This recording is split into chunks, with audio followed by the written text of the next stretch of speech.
welcome to Christ and Culture. My name is Pastor Jeff Short, and today I want to talk about the series on cable television called Scientology and its aftermath. It was presented by Lea Remini, who was a sitcom star.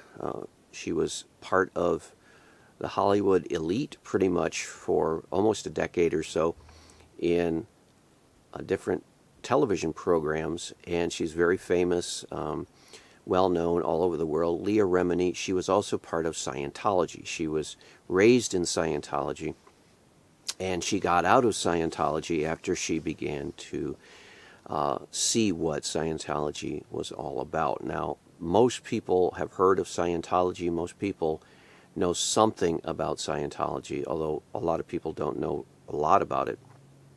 But Scientology is a mind control cult.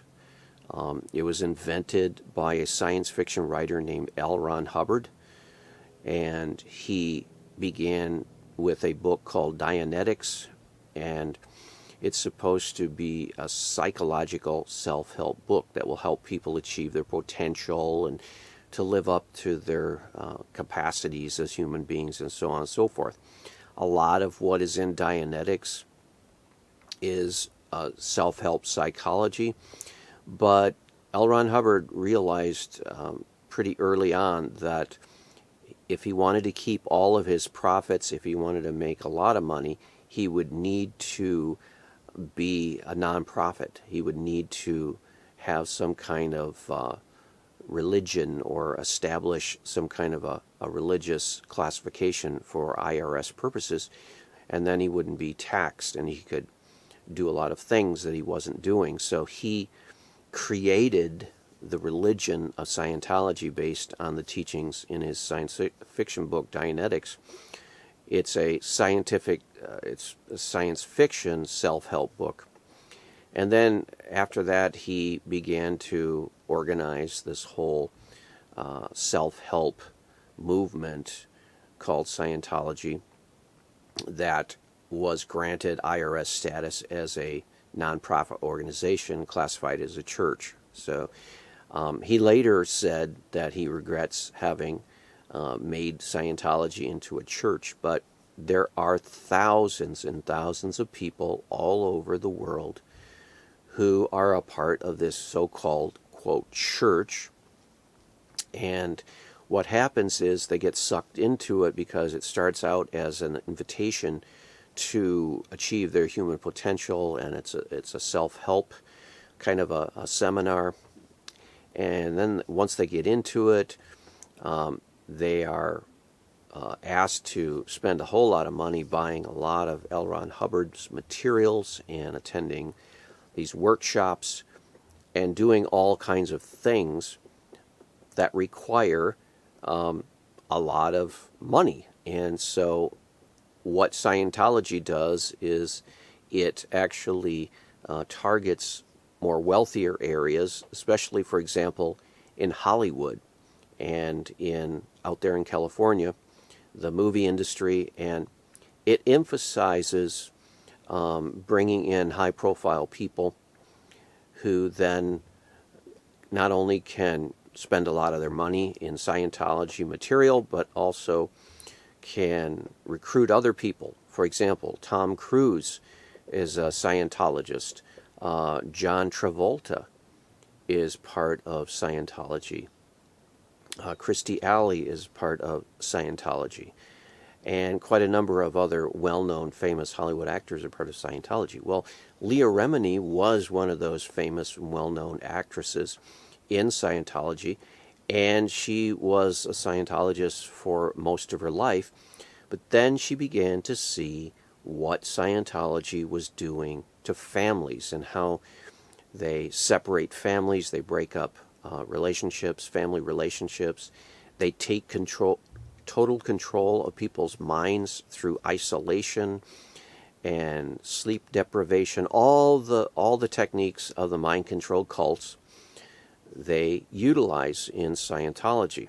And it's all based on the teachings of this cult leader, L. Ron Hubbard.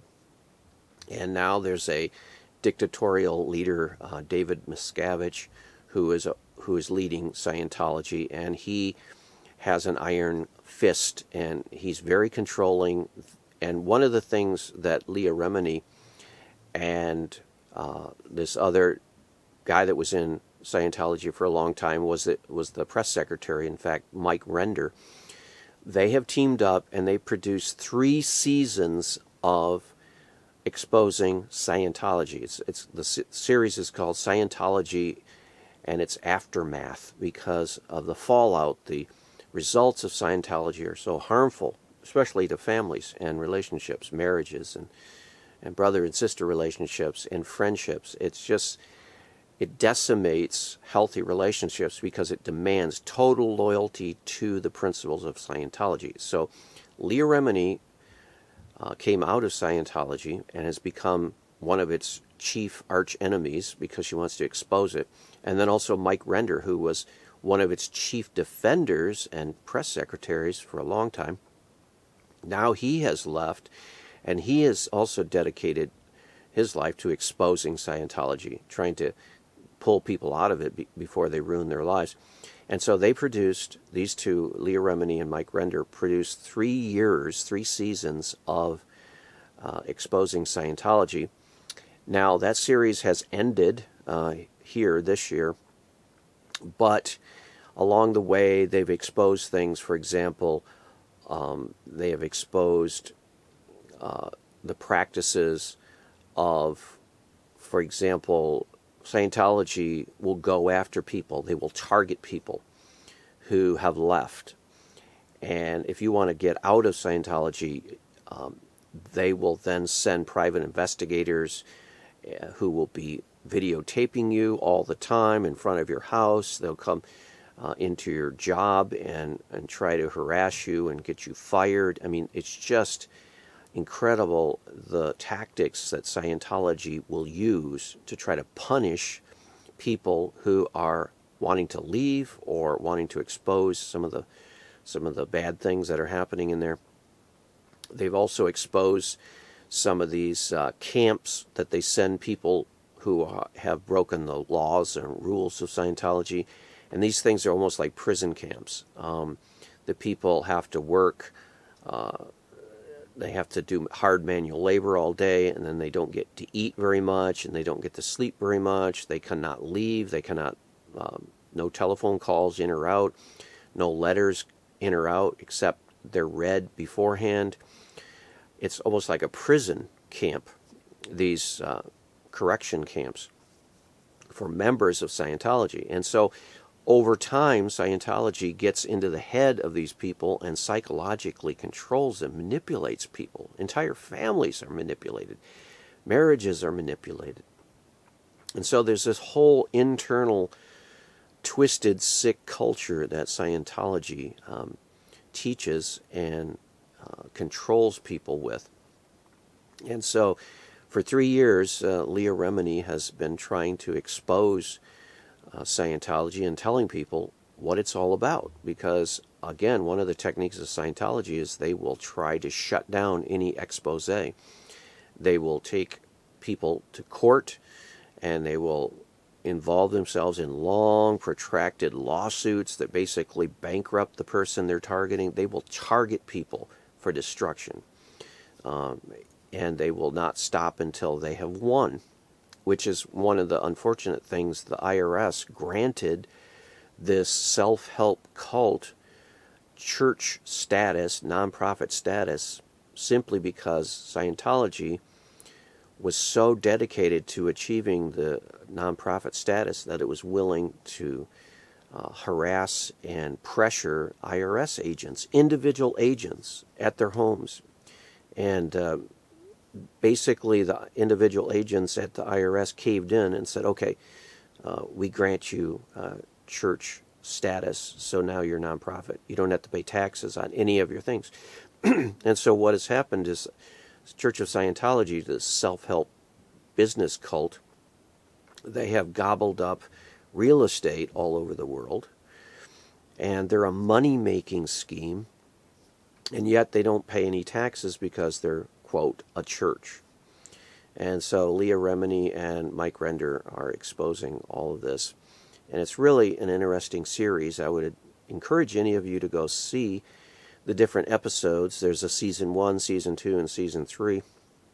It's really helpful. It's really sad to see, normal people getting sucked into a cult, a self-help cult. What happens is that people are attracted to some aspect of the cult of Scientology, like, for example, their public relations material may say, hey, would you like to perform better at work? Would you like to be more successful on the job? And so on and so forth. Here is a seminar that will help you. So they get you to come to the seminar, then they gradually expose you to more and more of Scientology, and before you know it, you're hooked.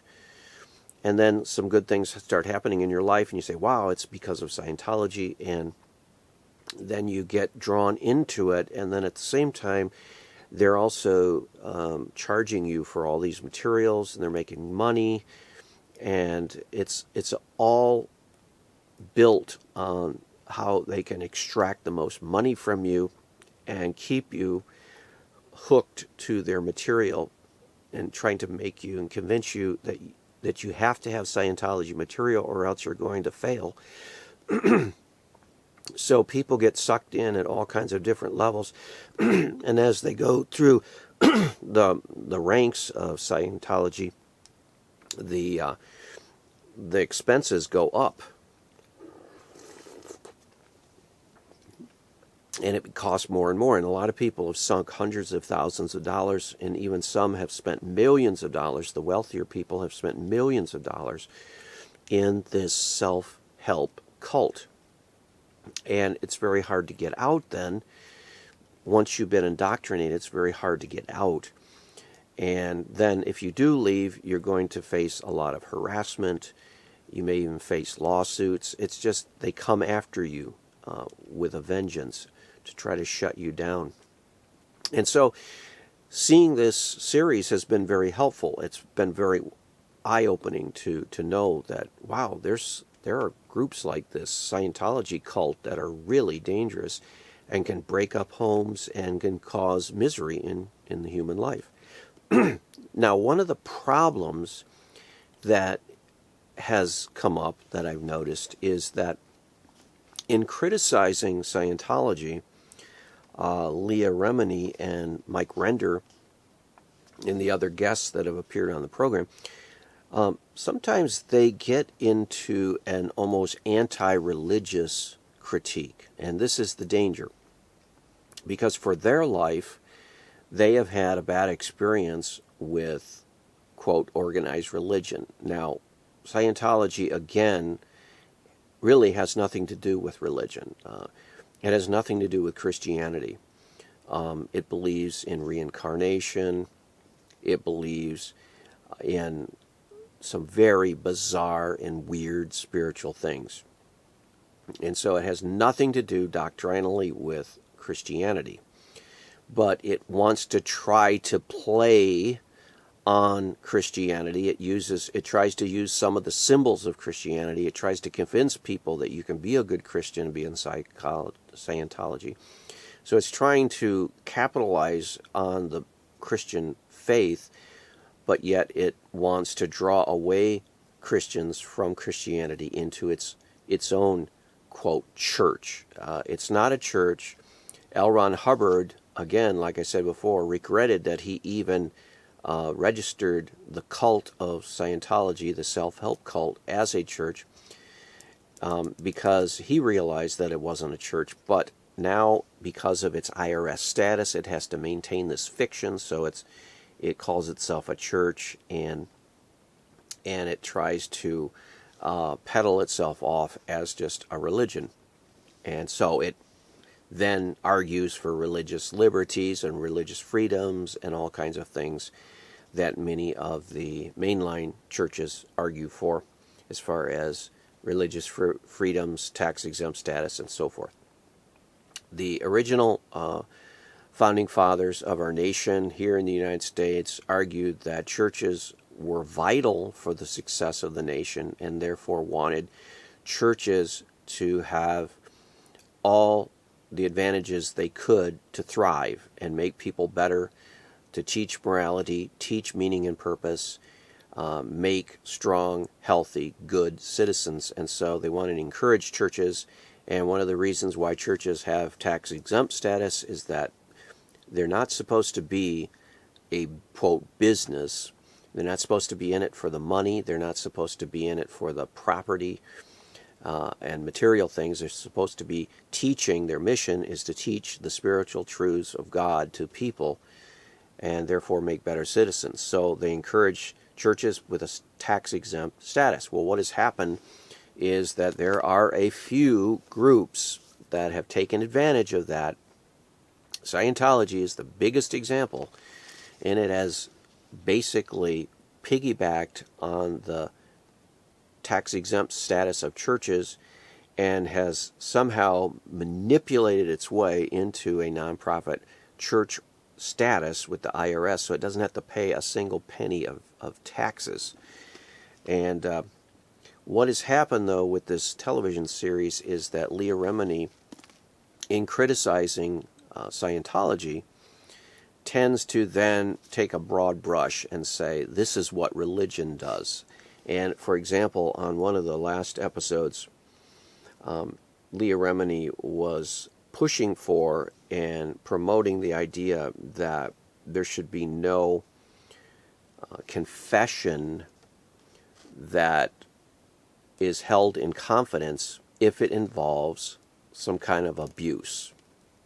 Because quite often in Scientology there is abuse, psychological abuse, physical abuse, sexual abuse, and the church tries to keep it secret, and Lea Remini is fighting against for example, out in California, there's a bill that would eliminate any kind of confessional secrecy. So right now, for example, in the Roman Catholic Church, which is a different church than mine, I'm a Protestant Christian. I believe the Bible is the sole authority. I do not look to Rome. I don't look to the Pope. I follow the criticism of the Reformation against the Roman Catholic Church. I believe it's a valid criticism.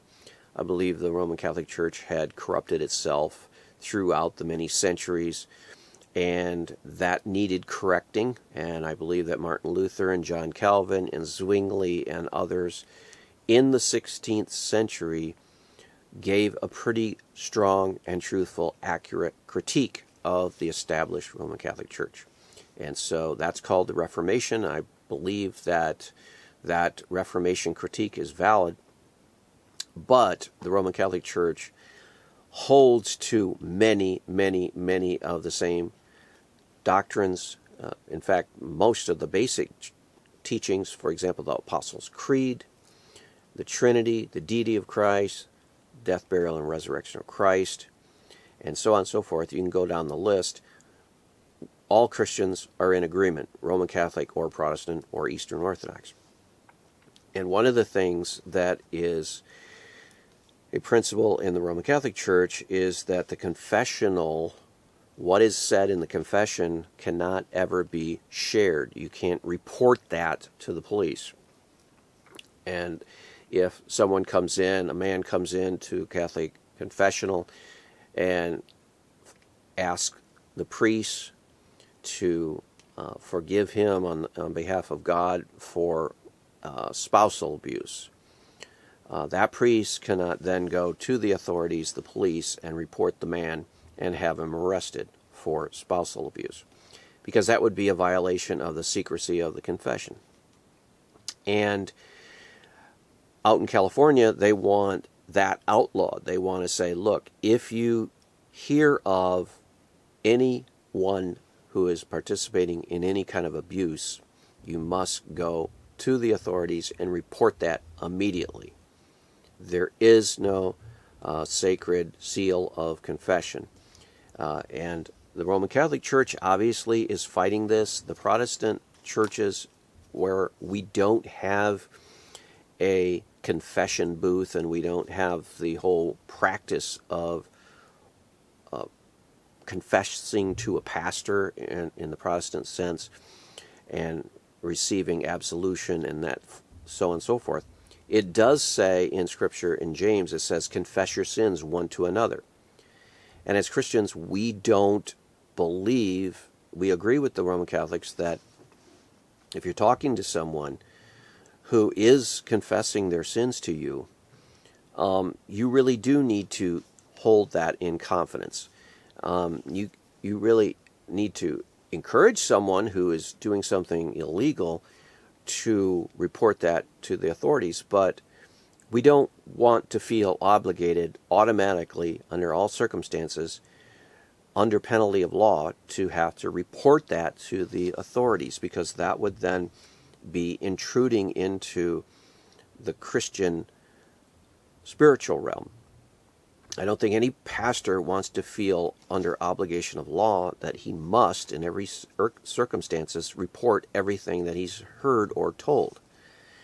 You don't want people thinking that the pastor of your church is a snitch. You don't want people thinking that they can't come to church because they might be turned in to the police. Churches need to be teaching the truth from God, but they don't need to be doing the work of law enforcement. If an illegal immigrant comes to your church and you're talking to this person, maybe from Mexico, maybe from one of the other Latin American countries, and they happen to tell you that they're in the United States illegally,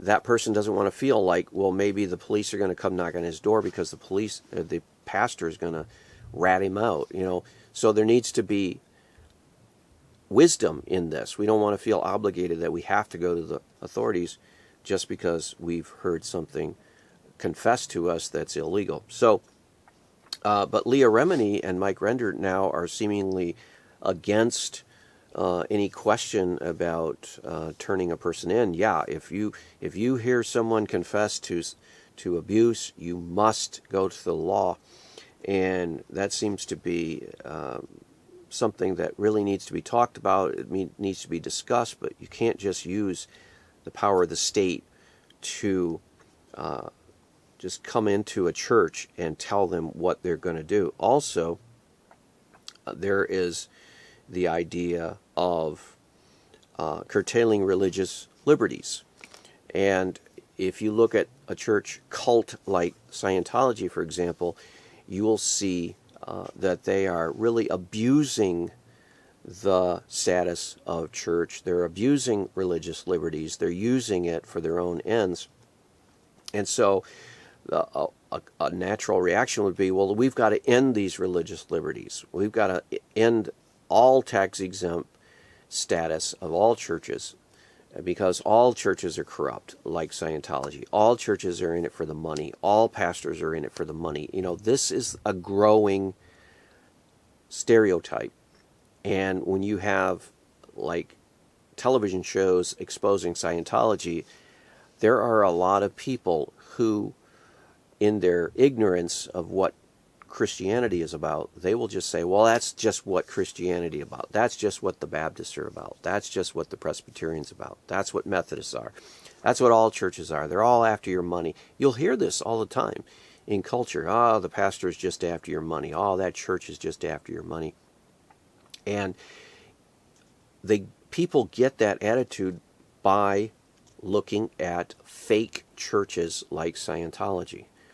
And it's very easy to fall into that. If you've been a Scientologist, I can totally understand why you would look out at the world of all churches and say, they're just like Scientology. They're just after your money. They're just an operation, money-making operation. Or they're into mind control. Another thing that you might also conclude is because Scientology uses peer pressure within the church. They use shunning. They use that social peer pressure to reinforce their values. Well, the Bible actually teaches Christians to some extent to use peer pressure within the church community. to discourage adultery, for example, to discourage fornication, to discourage homosexuality, to discourage all kinds of evil sins.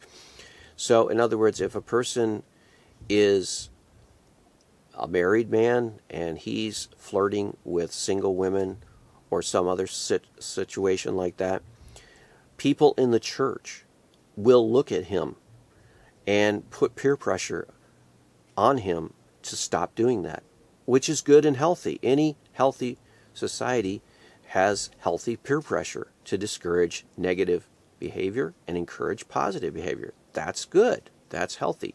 But if you're in Scientology and you've had this used on you to enforce Scientology rules, you may say, well, let's do away with all that peer pressure because that's just manipulation, that's just mind control. Well, it's not. If it's used in the right context, it's not mind control, it's not manipulation, it's just good, healthy peer pressure. You don't want society, you don't want churches encouraging negative behavior. You want them encouraging positive behavior, and you want positive reinforcement and sometimes negative disincentive. So you have to be careful when you look at these TV programs, because while they're validly criticizing Scientology as a fake, false church, which it is, it's a mind control cult, some of the criticisms can bleed into legitimate, godly, Christian spiritual church. And you want to be careful that you don't become anti-religious, anti-Christian based on this bad example of a fake church, Scientology. And so I would say Lea Remini and Mike Render did a good thing for 3 seasons exposing the dangers of Scientology. I would warn them, be very careful that you don't let your valid criticisms of Scientology become a general, broad brush criticism of all churches. That's not good. That's not fair. And so I would encourage everyone, don't ever let yourself slip into those popular stereotypes of churches based on these bad examples of churches.